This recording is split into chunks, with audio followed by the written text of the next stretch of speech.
wabarakatuh.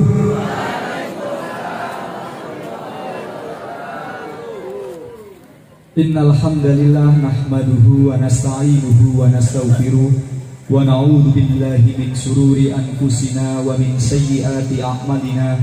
May yahdihillahu fala mudilla lahu wa may yudlilhu fala hadiya lahu. Asyhadu an la ilaha illallah wa asyhadu anna Muhammadan abduhu wa rasuluhu wa man tabi'ata sunnatahu wa jama'ata min yaumina hada ila yaumin nahdha. Allahumma ja'al ahyal islam bi ulumil ulama wa aj'al ahyal ummata bi nahdhatil ulama. Amin amin ya rabbal alamin. Hadratul muhtaramin, dumateng panjenenganipun Romo Kiai Sulaiman, dumateng panjenenganipun Kiai Mustajab, dumateng panjenenganipun Haji Taufik Kurniawan, dumateng panjenenganipun Ustadz Ridwan Zainuddin, dumateng panjenenganipun Kiai Haji Ahmad Damiri, dumateng panjenenganipun Kiai Haji Haris Abdullah, kali sesepuh bini sepuh, para alim, para ulama pekon Kebumen ingkang boten saged kawula sebutaken satu persatu tanpa mengurangi rasa takzim kula dumateng panjenengan sedaya. Puji syukur kehadirat Allah Subhanahu wa taala, dalu menika kula lan panjenengan sedaya saged sami-sami silaturahim, saged sami-sami hadir dalam majelis yang insya Allah penuh berkah, dalam majelis yang insya Allah mulia ini. Amin ya robbal alamin. Mugi-mugi dengan turunnya hujan ini menandakan bahwasanya Allah menurunkan rahmatnya kepada kita semuanya. Amin ya robbal alamin. Selawat soho salam mari sareng kita sanjung agungaken dumateng Kanjeng Nabi Muhammad. Mugi-mugi kula lan panjenengan sedaya ingkang sampun remen kalih maos selawat besok di akhirat mendapatkan syafaat dari baginda Nabi Muhammad. Amin ya robbal alamin. Jamaah, adik-adik, bapak-bapak, ibu-ibu rahimakumullah. Alhamdulillah dalu menika kula diaturi kali Ustadz Juli dalam peringatan Harlah Al-Madad, hari lahir Al-Madad ingkang ke-7. Alhamdulillah. Mugi-mugi Al-Madad, grup Hadroh Al-Madad senantiasa sakit istiqomah, senantiasa dapat berkah dari Allah Subhanahu wa taala. Amin ya robbal alamin. Ibu-ibu, bapak-bapak rahimakumullah, Allah Subhanahu wa taala sampun ngendikaken dalam kitab suci Al-Qur'an, innallaha wa malaikatahu yusholluna 'alan nabi ya ayyuhalladzina amanu shollu 'alaihi wa sallimu taslima. Al-ayat. Sholawat niku sangat ageng manfaatipun. Sholawat niku sangat ageng ganjaranipun. Baginda besar Rasulullah Muhammad sallallahu alaihi wasallam niku sampun nate berpesan, man sholla alayya marratan, sapane wong ingkang purun maos sholawat ing atase kula marrotan, meskipun niku senajan namung setunggal mawon, sepindah mawon, diganjar oleh Allah kali 10 pahala. Mudah-mudahan kula lan panjenengan sedaya ingkang sampun maos sholawat mendapatkan keberkahan daripada sholawat. Amin ya robbal alamin.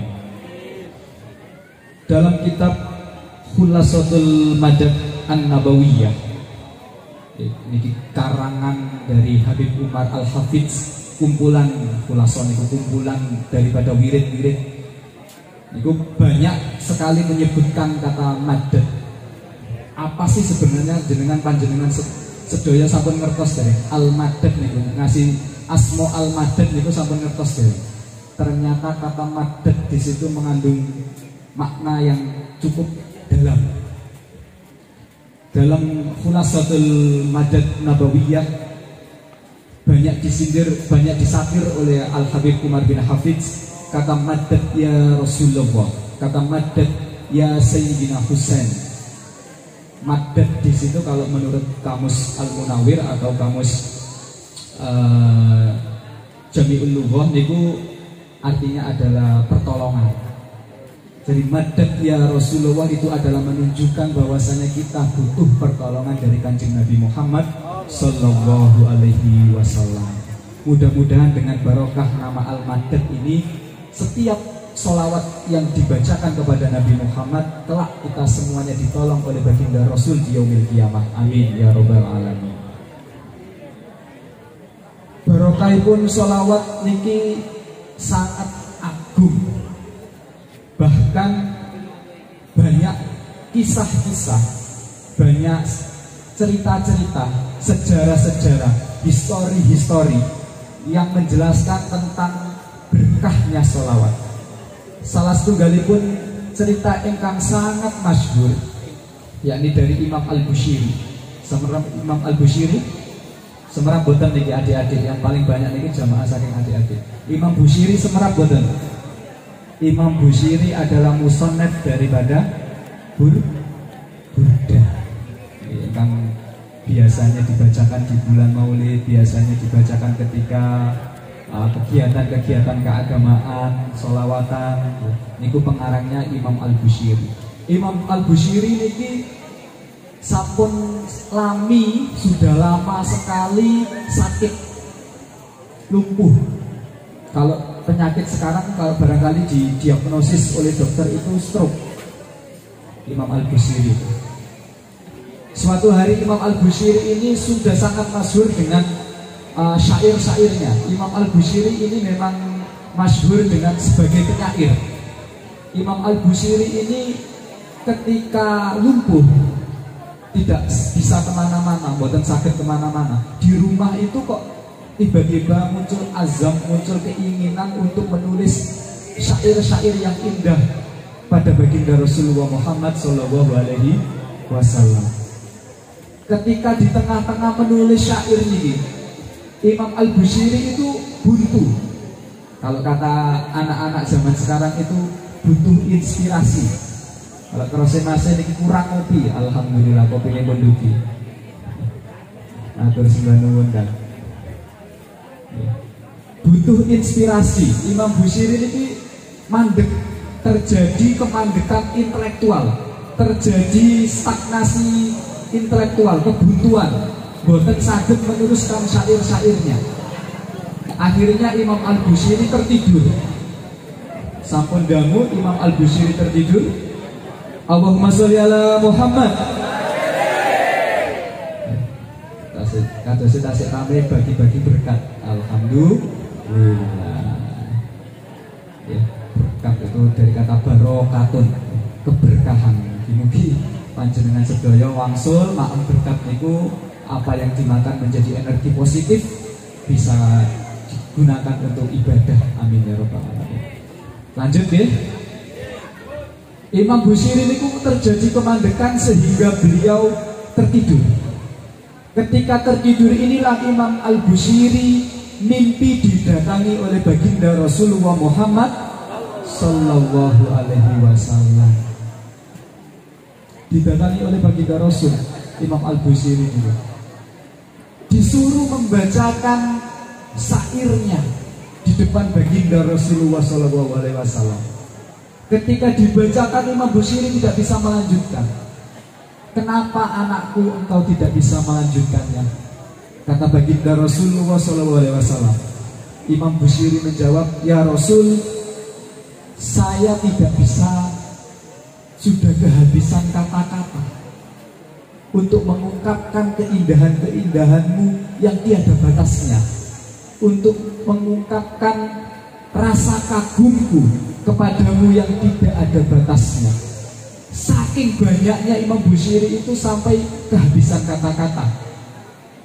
Kata Rasulullah SAW, langsung Imam Bushiri itu dipakaikan jubah oleh Rasulullah SAW. Dipakaikan jubah.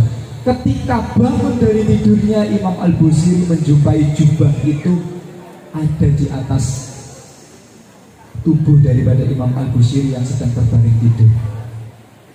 Dan ketika pada waktu itu juga Imam Al-Bushiri ingin punya niatan mengambil air wudhu biiznillah, yang tadinya Imam Al-Bushiri lumpuh, alhamdulillah biiznillah Imam Al-Bushiri sehat walafiat. Ini adalah bagian daripada karomah yang diberikan oleh Allah melalui wasilah penulisan Buddha. Alhamdulillah, bukti keberkahannya, bukti kemanfaatannya, bukti kemaslahatannya. Alhamdulillah sampai hari ini kita semuanya masih sareng-sareng bisa ngaji Buddha. Alhamdulillah. Ini setunggal. Engkang nomor kali, enten juga cerita yang tidak kalah fenomenalnya. Kalau tadi dari Imam Al-Busiri, dari luar Indonesia, dari luar Nusantara, ya, niki diceritakan oleh Syekh Nawawi Al-Bantani. Sinten niku Syekh Nawawi Al-Bantani? Syekh Nawawi Al-Bantani ini termasuk ulama ingkang masyhur internasional, ulama Nusantara yang kealimannya diakui oleh dunia. Ya. Kalau kulolan panjenengan ini butiran debu kalau dibandingkan kali Syekh Nawawi Al-Bantani. Dalam kitabnya Tanqihul Qaul itu disebutkan bahwasanya Imam Syekh Nawawi Al-Bantani menceritakan, ini disadur daripada hikayah-hikayah para syufiyah, para salikin, orang-orang yang suka tarekat, orang-orang yang berjalan di jalan suluk, tasawuf. Diceritakan, disadur daripada cerita para sufi. Diceritakan ketika dulu pada ada seorang ulama yang ahli tarekat, yang ahli tasawuf, itu memiliki janib itu apa? Tetangga sebelah rumah niku kok dilala min ahli syurubil khomer, ya, tergolong dari orang-orang yang suka minuman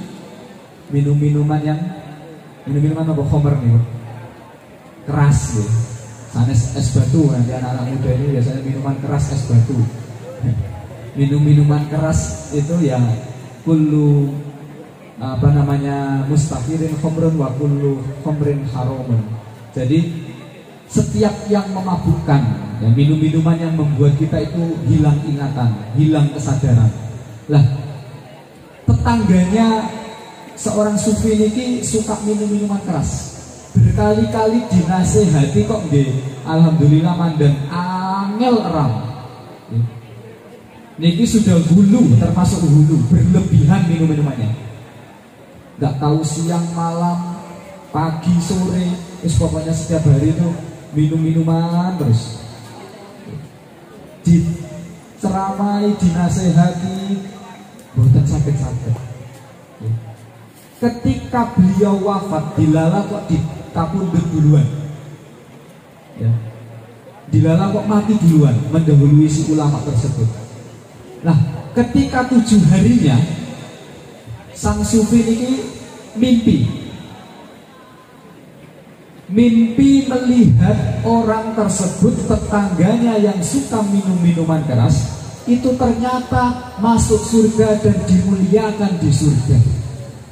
Kaget, sang sufi ini kaget sangat kaget.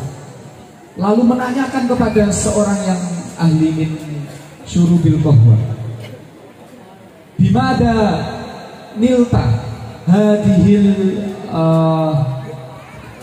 darajatul ailah, dari mana kamu mendapatkan derajat yang sangat mulia ini? Sedangkan saya itu tetanggamu yang tahu, benar-benar tahu kalau panjenengan ini selama hidupnya suka minuman terus. Kata Sahibul Syurbul Khomer tadi mengatakan, ya, saya itu mendapatkannya, ya, jatuh fi majlisil ilmi, saya datang saya datang di majlis ilmu.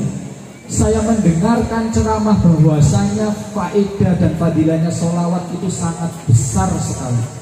Dan kita bersama-sama membaca sholawat dengan suara yang lantang, dengan niatan syiar, dengan niatan kecintaan kita kepada baginda Rasulullah Muhammad Sallallahu Alaihi Wasallam, berjamaah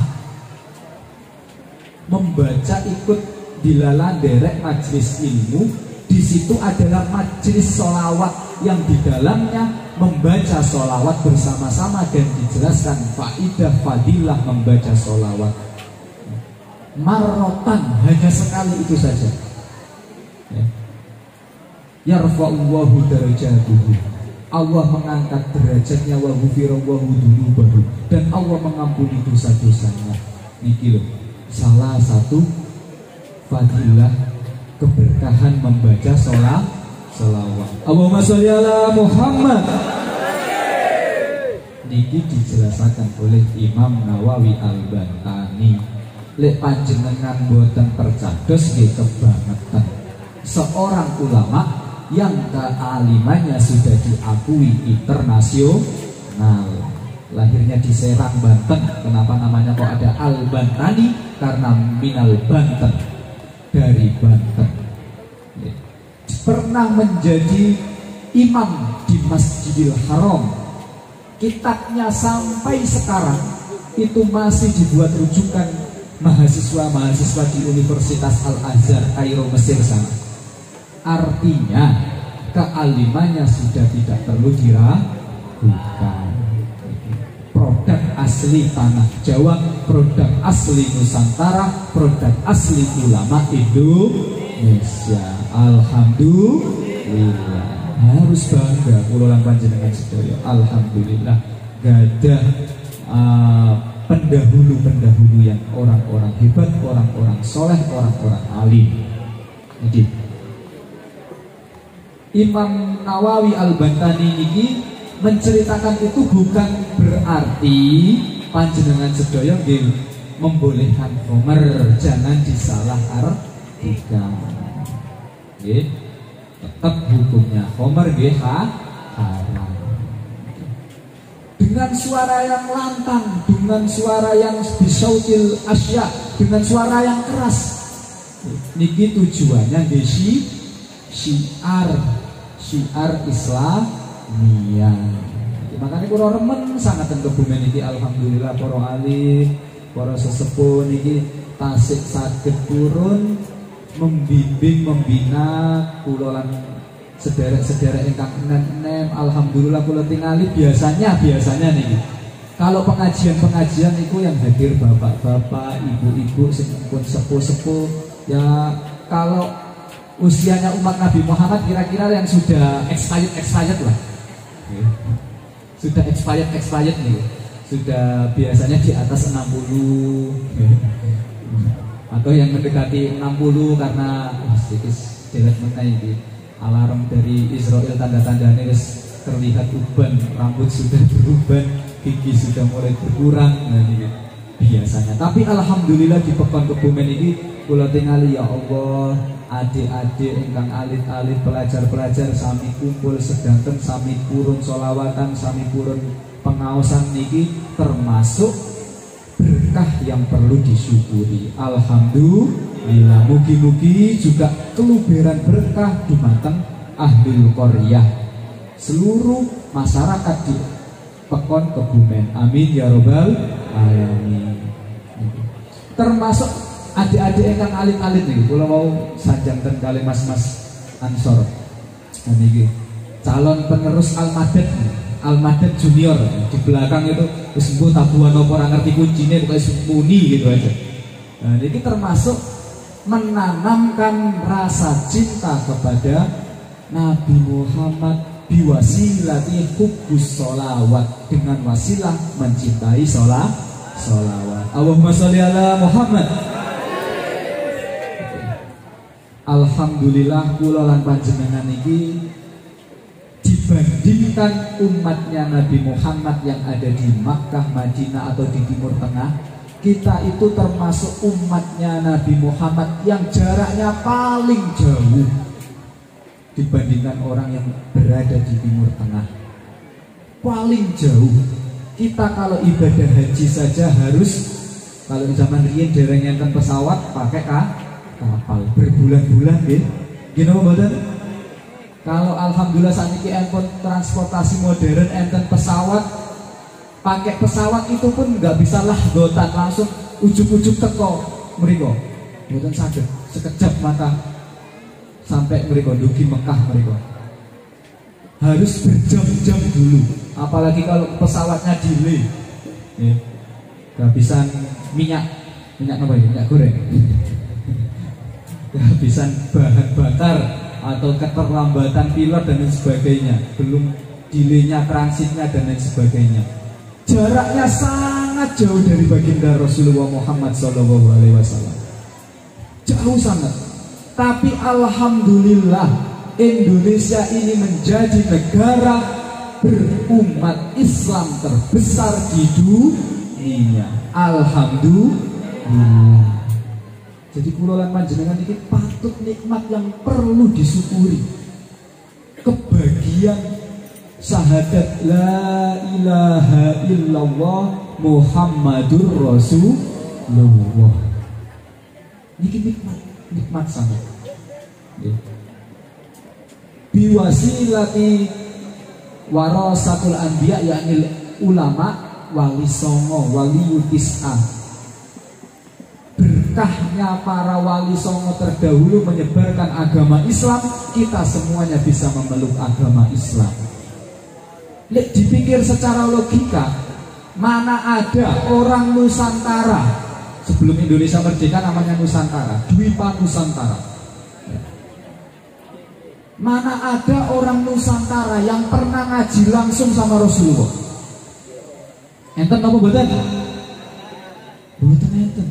Mana ada orang Nusantara yang pernah bertemu tawajuhan bil wujuh dengan Rasulullah Muhammad SAW? Mboten enten. Jadi dipikir secara logika, kita seharusnya ya dibandingkan dengan Madinah, dibandingkan dengan Mekah, kita seharusnya dikalah.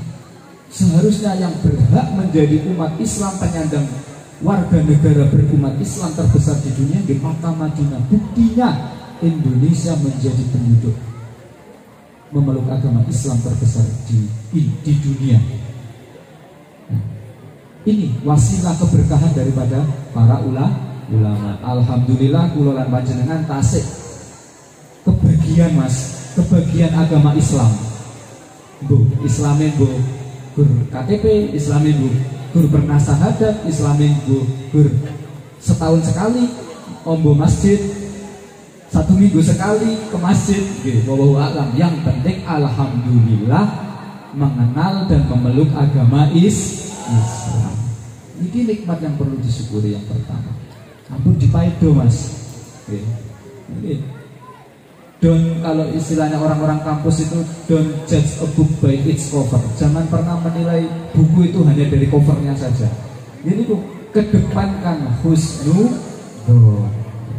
Seperti halnya yang diceritakan Imam Nawawi Al-Bantani. Belum tentu kulolan panjenengan ingkang ketinggalan tiang sae yang kelihatannya orang baik meninggal dalam kondisi husnul khotimah. Wallahu a'lam.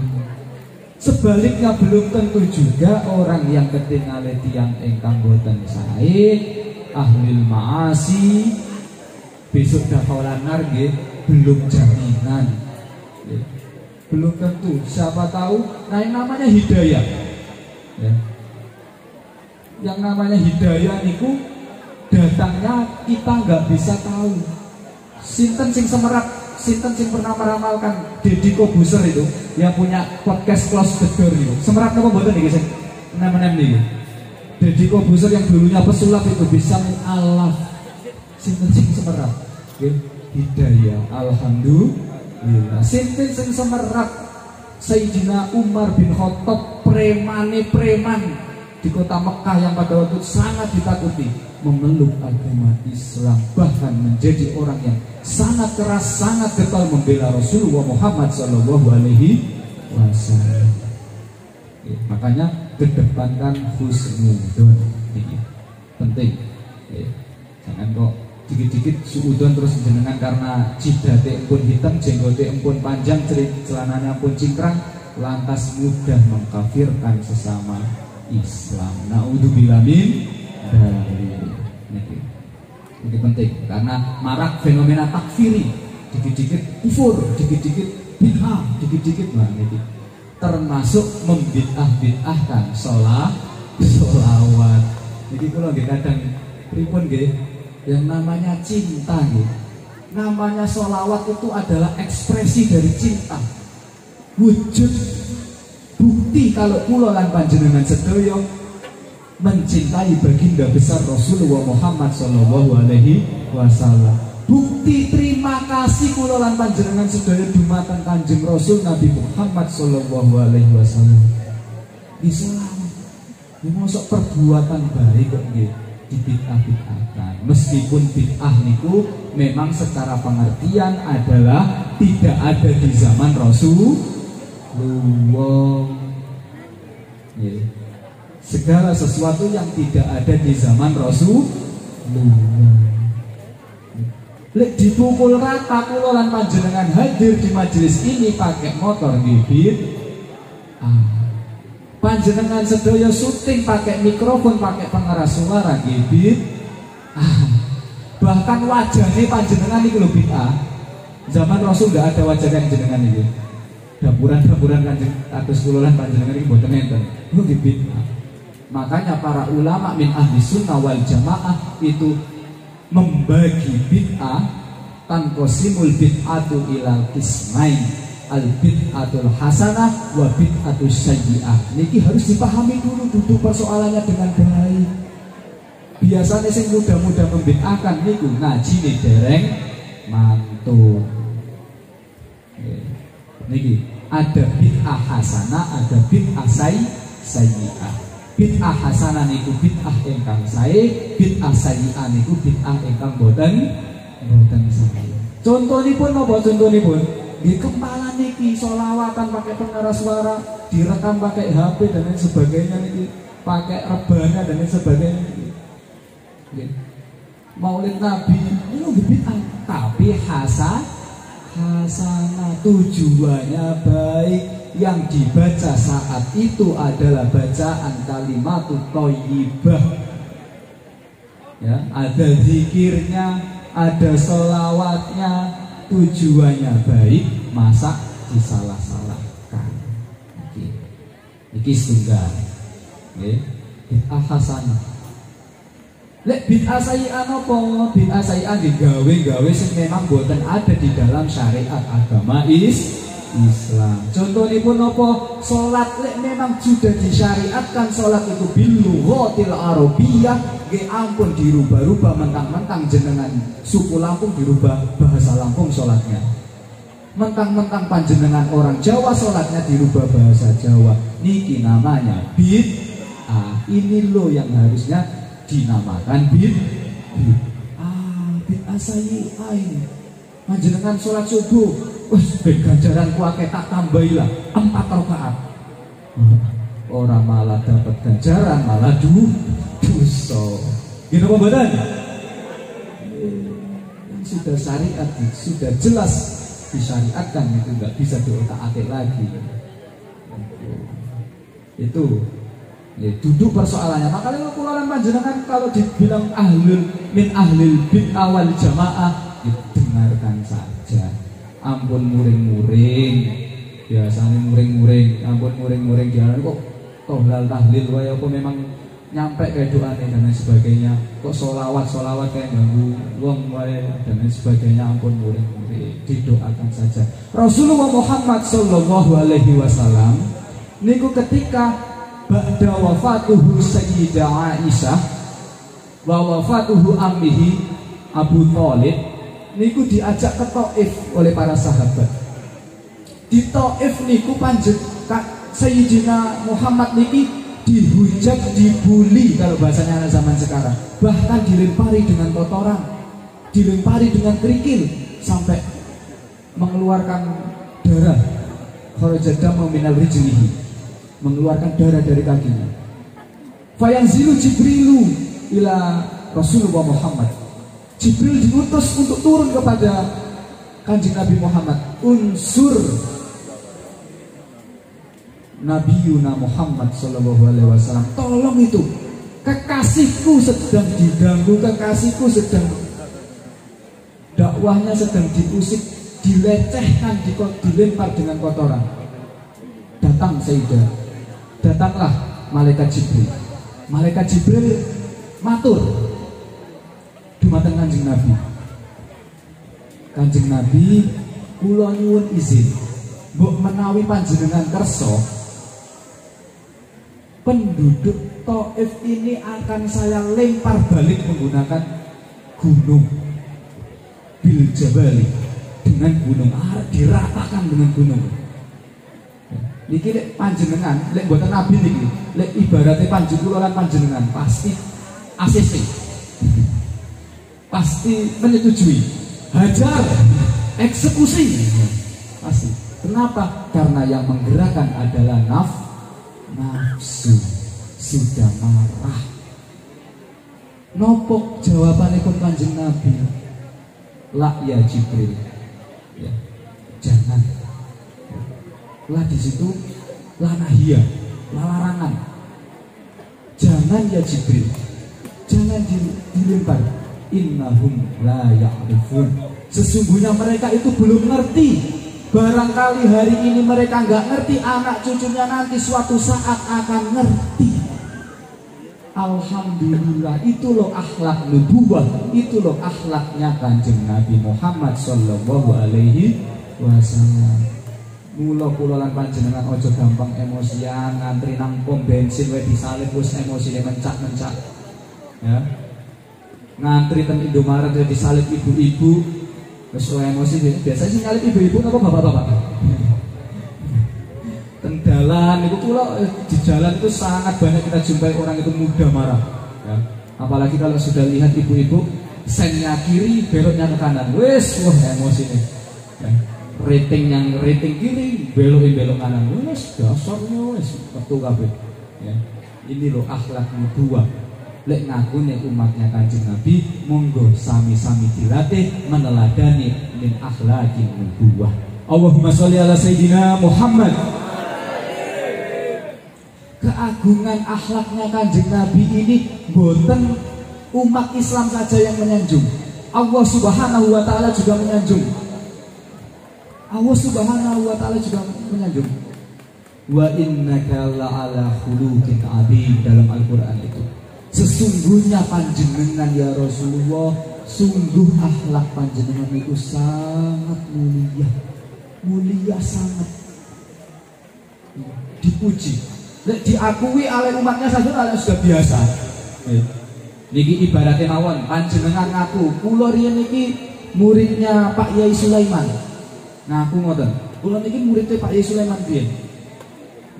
Tapi kan pengakuan itu datang dari murid, klaim sepihak.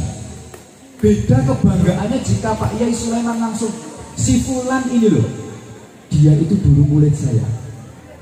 Rajinnya luar biasa. Pasti timbul kebanggaan. Ini yang muji bukan lagi manusia, tapi yang memuji adalah Allah Subhanahu wa ta'ala. Jadi ampun gampang emosi ya. Jadi niru teladan meneladani Kanjeng Nabi mawon. Ini senajan berat tapi diteladani, diamalkan. Aku cinta Rasulullah, diamalkan. Apa yang menjadi lelaku hidup bin sirati hayatin nabiyuna Muhammad dilampahi ittiba'u sunnah. Nggih. Mosok sekolah saat ini niku nggih kelihatan medsos niku orang-orang itu gampang marah ya. Dereng semerap duduk persoalannya dengan baik terus emosi riyen. Baca berita itu. Kemenak melarang azan. Wis emosi nanti iki. Wah iki piye? Negara memang negara tauhid. Negara sudah tidak memihak kepada Islam, para ulama dipersekusi, ini sudah dolim dan lain sebagainya. Padahal mbok yo diwaos SE Kementerian Agama nomor 05 tahun 2022 itu dibaca dengan baik. Yang dilarang adalah nopo? Volume tawah. Tidak ada kata-kata melarang ada. Panjenengan ini kula jelasaken iki. Ngapunten niki tahadus bin nikmah. Kula niki ngajar juga di kampus STIT Tanggamus. Kula dosen juga. Jadi menurut logika gitu, dan menurut historitas sejarah gitu. Nah, Dulu peraturan itu sudah ada sejak era Orde Baru, sudah ada sejak zamannya Pak Soeharto. Zamannya Pak Soeharto itu diatur nggak boleh melebihi 50 sampai 70 desibel. Diatur itu nggak boleh 50 sampai 70 desibel. Ini kenapa menjadi 100 desibel? Nggak maksimal adalah 100 desibel. Berarti dari 70 sampai 100 ini naik atau turun? Nggih. Kula tanglet panjenengan sedaya. Dari 70 desibel ke 100 desibel ini naik atau turun? Naik nggih. Artinya tambah kenceng atau tambah pelan? Tambah kenceng nggih. Nggih. Cuma emosinya sing tambah banter. Ini mendahulukan nafsu daripada ilmu. Mbok yo diwaos bener. Mbak maos berita, Pak. Bu, niki ngapunten sangat niki biasanya yang rentan kena hoax niki sing pun sepa-sepa, ya. Baca berita itu di grup-grup keluarga biasanya, ampun diwaos judule mawon. Diwaos juga isinya. Ya. Halo. Bahasanya hadis itu matanya, redaksinya nih, diwaos juga. Dibaca dengan baik-baik, dicermati, diteliti, ditelaah. Oh ternyata ngeten. Lek sampun semerat duduk persoalannya dengan baik, nggak ada orang marah, nggak ada orang memprovokasi, nggak ada orang demo-demo yang mahdorotnya lebih banyak daripada kemaslahatannya. Allahumma sholli ala sayyidina Muhammad. Nah, lanjut ke persoalan toa. Karena saya kerja di Kementerian Agama perlu tak jelaskan ini. Nah, lanjut persoalan toa. Biar tidak salah paham, apalagi gagal paham terus menimbulkan paham yang salah. Ini darul mafasidu muqaddamun ala jalbil masolih. Ini kaidah usul fiqh. Menjauhkan kemahdorotan itu lebih diutamakan daripada kemaslahatan itu sendiri. Menyeru perbuatan yang baik, ya, ya'muru bil ma'ruf, ya bil ma'ruf, ya. Perbuatan baik harus disampaikan dengan cara-cara yang baik. Ngeritik boleh, ngeritik boleh, ya. Kritik boleh, nggak apa-apa, kritik itu bagus, tapi kritiknya yang baik, bil adabi, dengan adab, ya. Wa ma yantiqu anil hawa in huwa illa wahyu yuha. Kanjeng Nabi Muhammad itu tidak ada yang keluar dari mulut Kanjeng Nabi itu, ya, kecuali perkataan-perkataan yang baik. Tidak ada dari hawa nafsunya. Ya, kebalikan umat zaman sekarang ini, hawa nafsunya yang didahulukan sehingga yang keluar ya, sumpah serapah. Gitu. Oh, saya lihat medsos itu sudah diedit foto Menteri Agama dengan Dajjal dikasih, itu sudah gulu berlebih. Naudzubillah min dzalik. Ini bukan adab daripada Islam. Ngakuni Islam dia harus mencitrakan daripada akhlakul karimah. Kanjeng Nabi Muhammad mawon ditangleti kali para sahabat. Dijawab kali Kanjeng Nabi, ditangleti, nanti ditangleti. Kanjeng Nabi sesungguhnya panjenengan ini diutus selain menyebarkan agama Islam ini nopo? Innama bu'istu liutamima makarimal akhlak. Ini Kanjeng Nabi yang sanjang sanes kula. Sesungguhnya saya diutus salah satunya untuk menyempurnakan akhlak manusia. Nggih, niki nggih, jadi jangan gampang emosi. Emosi istighfar. Lek istighfar mboten saged, masih meluap saja, nggih, ambil air wudhu salat guys. Ala bidzikrillahi tatmainal qulub. Zikir jamaah, derek majelis taklim, ya sareng-sareng ben atine ayem, ben atine tentrem. Yang durunal ulama, melihat ulama itu gare adem. Kok saged ningali ulama itu gare adem, barokai kok saged niku, ya. Li'anal ulama'u yang duru umma bi aini rahmah. Karena ulama itu memandang umat dengan pandangan kasih sayang. Niki lho. Ya, boten pandangan bil ghadabi, boten dengan pandangan amarah, boten pandangan lihat enggak kena sedikit langsung mudah yang marah dan lain sebagainya. Pandangan kasih sayang ini loh rahmatnya. Itu mula kula lan panjenengan sedaya nggih harus meniru meneladani apa yang sudah dicontohkan oleh Rasulullah. Niki enten setunggal kisah malih. Ya, kalau soal sira nabawi yang sawon itu kula kathah cerita. Ya, setunggal cerita. Rasulullah Muhammad sallallahu alaihi wasallam niku nate pernah dimintai oleh Ikrimah. Oleh panjenengan sering mendengarkan ceramahnya Gus Bahak di YouTube, ya, pasti sudah ngerti Ikrimah ini siapa. Ikrimah ini adalah putra atau putri, ya, kalau sudah itu dari petinggi dari kafir Quraisy, min Bani Quraisy, yang memusuhi Rasulullah. Garda terdepan yang memusuhi Rasulullah, garda terdepan yang mencaci Rasulullah, garda terdepan yang memfitnah Rasulullah. Ikrimah ini, ayahnya Ikrimah ini dilalah anaknya dapat hidayah masuk Islam, ngaji kepada Rasulullah. Suatu saat ketika ayahnya meninggal, ini si Ikrimah ini meminta kepada Rasulullah, ya Rasul, saya minta keberkahanmu, tolong ayah saya dikafani menggunakan jubahnya panjenengan. Ya pintar juga Ikrimah ini, ya. Ngakali bintang kuburan ayahnya nggak disiksa. Ini, ya, ngakali. Apa? Kalau masih orang biasa, jadi buatan Rasul, ya pasti menolak, ya. Tidak ada toleransi, nggak akan saya berikan. Bapakmu dulu itu, ya, kalau nggak salah Abu Lahab, bapakmu dulu itu yang memusuhi saya, memfitnah saya, mencaci saya, ya, nggak dikasih. Tapi oleh Rasulullah dikasihkan jubahnya untuk dikafani. Ya. Tidak sampai di situ toleransinya Rasulullah.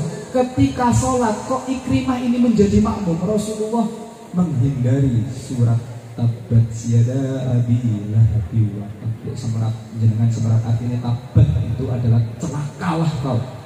Kata-kata keras itu yang dilontarkan oleh Allah kepada Abu Lahab. Makanya panjenengan kalau sama orang Arab jangan sampai ngomong tabalak, woi ditempeleng jenengan. Celaka woi. Tabat itu kalau di sana pisuan mas. Kalau di Arab sana. Ya lelek ini kalau sarjana bahasa Arab makanya ngertos. Nah itu akhlak Rasulullah, menghindari, menjaga hatinya, melukai hati Ikrimah. Ini loh akhlak nubuwah yang dicontohkan oleh Rasulullah. Sepindah malih cerita lagi, ya. Ada orang itu tunanetra, tidak bisa melihat, ya. Orang itu bencinya luar biasa sama Rasulullah. Orang Yahudi tinggal di pasar, ya, sudah tua renta, dia itu setiap harinya itu full day caci maki. Tidak ada hari tanpa caci maki. Lek rasanya sedina orang maido Rasulullah itu kayaknya yang kurang. Kayak panjenengan sedaya masih ngerokok nih. Sedina orang ketemu rokok karo kopi ya sedaya nyut-nyutan sih. Setiap harinya itu di pasar ada orang lewat, jangan percaya sama Muhammad. Muhammad itu min ahli sihri, dari orang-orang yang ahli sihir. Jangan percaya Muhammad, dia itu, biar lewat dulu. Menghormati cerita toleransi, orang toleran juga panjenengan. Nah, apa namanya? Nabi Muhammad itu min ahli fitnah, orang-orang yang suka menebar fitnah. Ya, kok Nabi Muhammad ini adalah orang yang suka menghayal, yang suka pokoknya macam-macam lah, fitnah bisa-bisa. Nah, ketika baginda Rasulullah Muhammad SAW ini wafat, engkang nerusaken iki sinten namine? Khalifah pertama minal khulafaur rasyidin, Khalifah Abu Bakar As-Siddiq. Alhamdulillah semua beda adik-adik. Khalifah Abu Bakar ini tanya kepada putrinya yang kebetulan menjadi istri daripada baginda Rasulullah Muhammad Shallallahu Alaihi Wasallam, tanglet Sayyidah Aisyah. Wahai putriku, apa sunnah Rasulmu yang belum pernah saya lakukan? Sebutkan, apa sunnah Rasulmu? Uridu an ittiba'u tamaman. Saya ingin mengikutinya secara sempurna, nggak ada satu pun yang terlewat. Kata Sayyidah Aisyah, ada satu yang belum pernah ayahku lakukan. Apa itu, sebutkan? Kata Sayyidah Aisyah menceritakan, sesungguhnya sang baginda Rasul itu setiap pagi selepas sholat subuh itu selalu pergi ke pasar membeli roti, menyuapi pengemis buta yang ada di pasar. Oke, fix. Zaman ini beda saiki.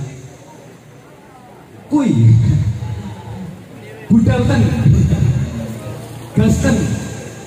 Besok juga saya akan melakukan itu. Kata Sayyidina Abu Bakar. Besoknya langsung Sayyidina Abu Bakar ba'da subuh langsung pergi ke pasar membeli roti.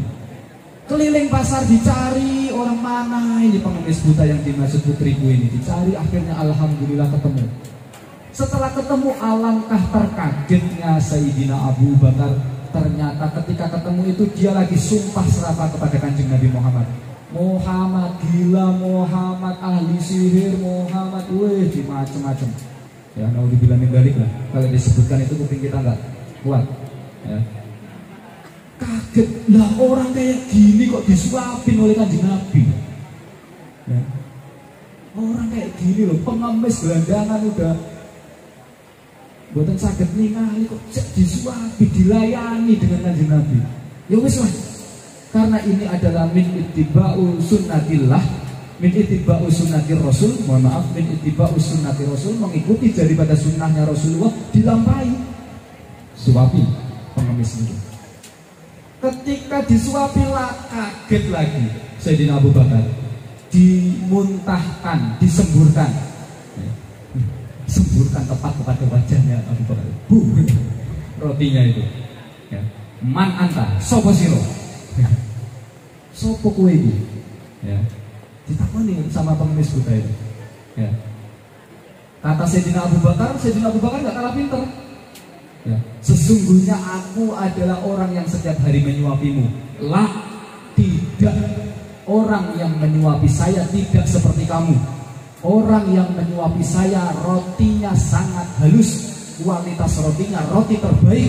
Setelah itu belum lagi dimamah yang namanya sabun sepak, sudah tua, ya, giginya sudah tidak lengkap lagi, dilembutkan oleh Rasulullah. Setelah itu baru disuapkan, dari satu suapan ke suapan, ditelateni setiap hari. Ini loh Mbak, Mas semuanya yang masih punya ayah, yang masih punya ibu, bukan siapa-siapanya Rasulullah, hatersnya Rasulullah, pembencinya Rasulullah saja diperlakukan seperti itu, apalagi orang tuanya Rasul. Lek panjenengan sedoyo nggak ada tiang sebalik tasik sugeng birrul walidain, mbok yo dilayani dengan baik. Kadang kalau dikongkon tuku warung nang warung enak tuh kok minyak, mak orang ngerti apa minyak goreng langka. Terus mama itu rapid blas. Mama dibilang gaptek lah, nggak update lah ini. Padahal males anaknya, nggak mau beliin minyak, males ke warung. Ya. Ini, ya. Jadi apalagi yang sudah tua sampai sakit-sakitan, itu adalah ladang pahala panjenengan. Diramut, ditelateni. Lek panjenengan jijik seumpamanya sudah lumpuh, sudah pipisnya di tempat. Gembok yo ngoco, lek kurang koco tak tumbasi koco sing ageng. Panjenengan riyen ketika bayi bagaimana, siapa yang ngurusi? Kalau enggak orang tua, ridallahu fi ridal walidain. Makanya anak-anak zaman sekarang ini, anak-anak zaman now ini Mas, Mbak, Ya, hormati dan sayangi orang tua. Yang dicontohkan oleh Rasul ini. Nah, kembali ke cerita, dimuntahkan itu karena cara nyuapinya beda dengan Rasulullah, beda jauh. Kamu bukan orang yang biasa menyuapi saya, kata pengemis buta itu. Akhirnya, Mas Mbak semuanya, ya, dia Sayyidina Abu Bakar mengatakan dengan berat hati, wahai Pak Tua, tahukah engkau siapa gerangan? Garangan apa gerangan?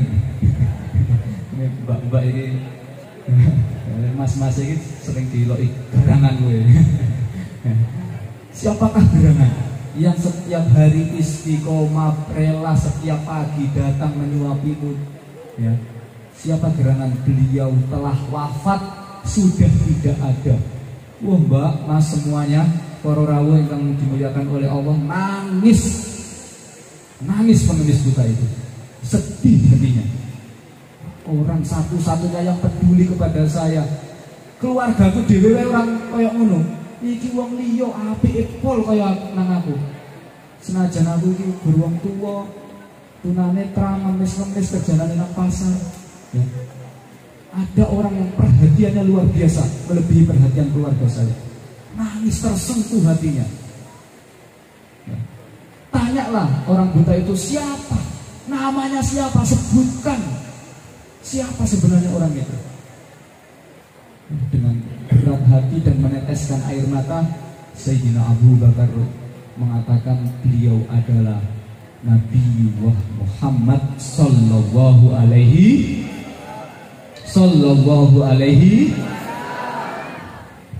Nabi Muhammad. Tambah nangis. Ya. Ternyata orang yang selama ini saya fitnah, saya sebarkan hoax kepada masyarakat, saya caci maki, saya sebarkan hate speech, ujaran kebencian, ternyata adalah orang yang perhatian kepadaku, satu-satunya orang yang menyayangiku. Pada saat itu juga si pengemis buta memeluk Sayyidina Abu Bakar dan menyatakan, amantu bi rabbika wa amantu anna Muhammadar Rasulullah. Saya beriman kepada Tuhanmu Allah, dan saya beriman bahwa sesungguhnya Muhammad ini benar-benar Rasul.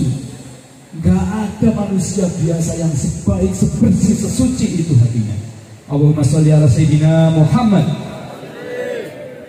Ini loh Mbak, min akhlaqin nubuwah, akhlaknya Kanjeng Nabi. Coba panjenengan saged boten kados ngoten. Iki dirogoi awake dhewe wis raosan nyawang kancane, dirogoi awak dhewe. Kadang ibu-ibu niki dirasani tanggane wae wis. Nah ini adalah teladan yang memang patut kita tiru, sebagaimana teladan ini sudah juga diperintahkan oleh Allah dalam surat Al-Ahzab ayat 21, laqad kana lakum fi rasulillahi uswatun hasanah liman kana yarjullaha wal yaumil akhir wa dzakarallaha katsiran al-ayat. Ini telah benar-benar ada pada diri Rasulullah itu suri teladan ingkang sae, Mbak. Sudah lengkap, komplit, paket lengkap Rasulullah itu. Sudah nggak usah tengok kiri kanan, ya. Sudah nggak ikuti perkembangan zaman arus globalisasi, ngefans karo ngefans karo siapa? K-pop kayak BTS ya. Wis, jenengan seharusnya ngefansnya kepada Rasulullah. Enek konser nih, woi aku ngefans banget kayak apa? Sopo semua sing lagi hit saiki. Woi, ngefans banget. Nang Karang, teko aku, wis pokoke aku fans garis keras, garis lurus, gue fans apa meneh kae. Ditekani udan apa-apa dibelani teko ya. Giliran ada sholawat, giliran ada majlisul ilmi, giliran ada maulid Nabi, dekat dengan rumahnya enggak datang. Naudzubillah min dzalik. Ojo diwalik, senajan zamane wis walik. Ojo diwalik, tetap yang kita idolakan, tetap yang kita ikuti adalah Rasulullah Muhammad sallallahu alaihi wasallam. Allahumma sholli ala Muhammad. Sampun pinten iki? Ibu-ibu, mbak-mbak kados sudah mode. Duduknya Pak Yai kula tingali sampun ngeten, ngeten. Tanda keringingan sih gile. Kita mboten. Mugi-mugi kula lan panjenengan sedaya ingkang sampun rawuh niki kelak mendapatkan barokah sholawat, kelak diakui umatnya Kanjeng Nabi Muhammad, kelak kecipratan syafaat Rasulullah Muhammad sallallahu alaihi wasallam. Amin ya robbal alamin. Niku mawon ingkang saged kula sampaiaken niki sanes Mau'idotul Hasanah. Jadi kula paido hasanah ya. Terang-terangan wae, ora pantes sak nang kok ngasih Mau'idotul Hasanah. Niki para sepuh, para kiai, niki para alim niki yang seharusnya memberikan Mau'idotul Hasanah. Niku mawon saking kula enten barangkali perkataan ingkang boten halus, nyuwun agungi pangapunten karena saya bukan makhluk halus ya. Jadi kok kata-katanya nuncing kasar nggih nyuwun agungipun pangapunten, nyuwun agungipun sami. Kula nggih mahalul khotok wa nisyan, ada salahnya, ada luputnya, barangkali ada ayat maupun hadis yang memang salah dalam pelafatan atau dalam bacaan dumateng panjenenganipun para alim, para ulama. Kula nyuwun agungipun pangapunten lan nyuwun bimbinganipun niku mawon ingkang saged kula sampaiaken. Mugi-mugi datang berkah dan manfaat kagem kula piyambak lan panjenengan sedaya. Amin ya robbal alamin. Akhirul qauli wallahul muwaffiq ila aqwamit thoriq. Assalamualaikum warahmatullahi wabarakatuh.